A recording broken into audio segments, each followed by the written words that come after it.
धनुष यज्ञ। मिथिला नरेश के विदा हो जाने पर ऋषि विश्वामित्र राम और लक्ष्मण को लेकर यज्ञ मंडप में गए। यज्ञ मंडप को अत्यंत सुंदर सजाया गया था। उस भव्य मंडप को देखकर लगता था मानो वह देवराज इंद्र का दरबार हो। देश देशांतर के राजा महाराजाओं के बैठने की अति सुंदर व्यवस्था की गई थी। मंडप के ऊपर बहुमूल्य रत्नों से बने झालर युक्त आकर्षक वस्त्रों का मंडप तना हुआ था। मंडप के चारों ओर फहरते हुए पताके मिथिला पथ की कीर्ति को प्रदर्शित कर रहे थे। बीच बीच में रत्न जड़ित स्तंभ बनाए गए थे। वेद पाठी ब्राह्मण एवं तपस्वी शांतिपूर्वक पाठ कर रहे थे। वस्त्र और आभूषणों को धारण किए राजकुमार अपने अपने आसनों पर विराजमान थे। ऐसा लग रहा था मानो सैकड़ों इंद्र अपने वैभव और सौंदर्य का प्रदर्शन करने के लिए महाराज जनक की यज्ञ भूमि में एकत्रित हुए हों।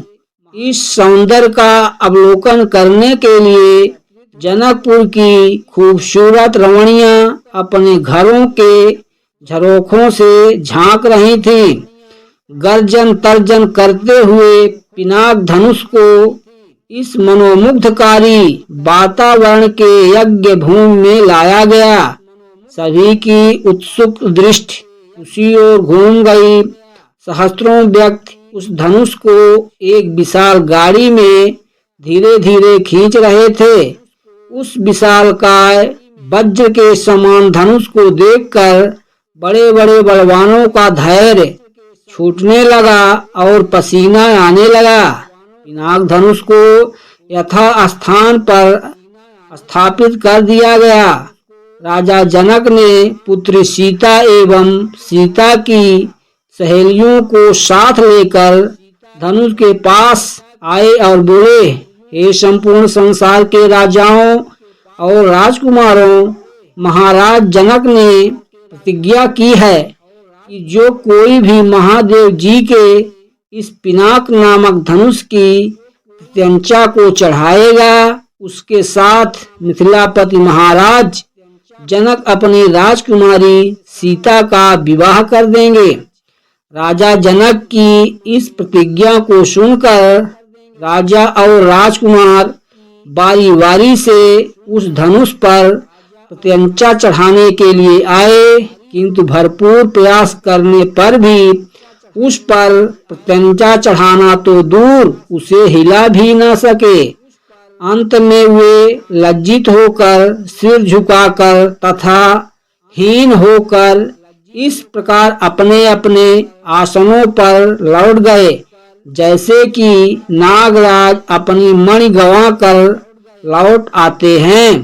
इस प्रकार एक एक करके सब राजाओं और राजकुमारों को विफल मनोरथ होकर लौटता देख महाराज जनक को बहुत दुख हुआ।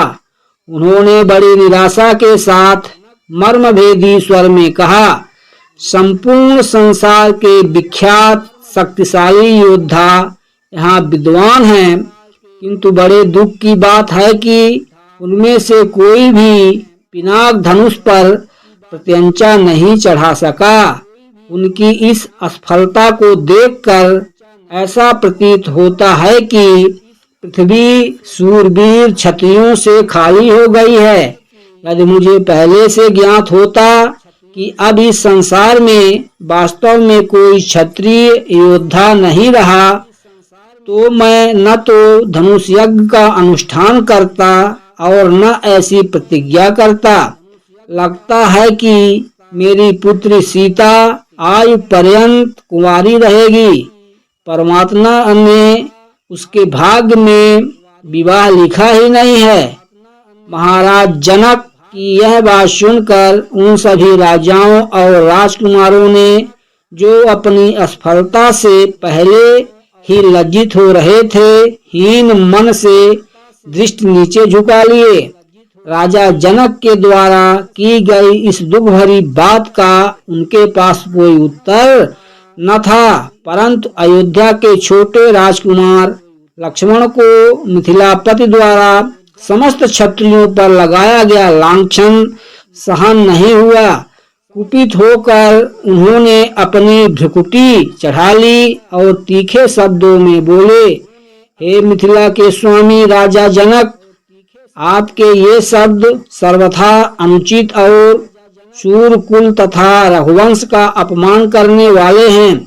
आश्चर्य है कि आपने ऐसे अपमानजनक शब्द कहने का साहस कैसे किया। जहाँ प्रतापी शूरकुल का साधारण व्यक्ति विद्वान हो, वहाँ भी कोई इस प्रकार तिरस्कार भरे शब्द कहने से पूर्व अनेक बार उस पर विचार करता है। फिर यहाँ तो शूरकुल के मन श्री रामचंद्र साक्षात विराजमान हैं। आप शिव के इस पुराने पिनाक धनुष की इतनी गरिमा सिद्ध करना चाहते हैं। मैं बिना किसी अभिमान से कह सकता हूँ कि इस पुराने धनुष की तो बात ही क्या है। यदि मैं चाहूँ तो अपनी भुजाओं के बल से इस धनुष के स्वामी महादेव सहित संपूर्ण सुमेरु पर्वत को हिलाकर रख दूं।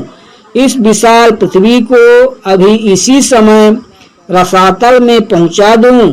ऐसा कहते हुए लक्ष्मण के नेत्र क्रोध से लाल हो गए, उनकी भुजाएं फड़कने लगी और उनका संपूर्ण शरीर क्रोध की ज्वाला के कारण थर थर कांपने लगा। आगे की कथा अगले भाग में देखें।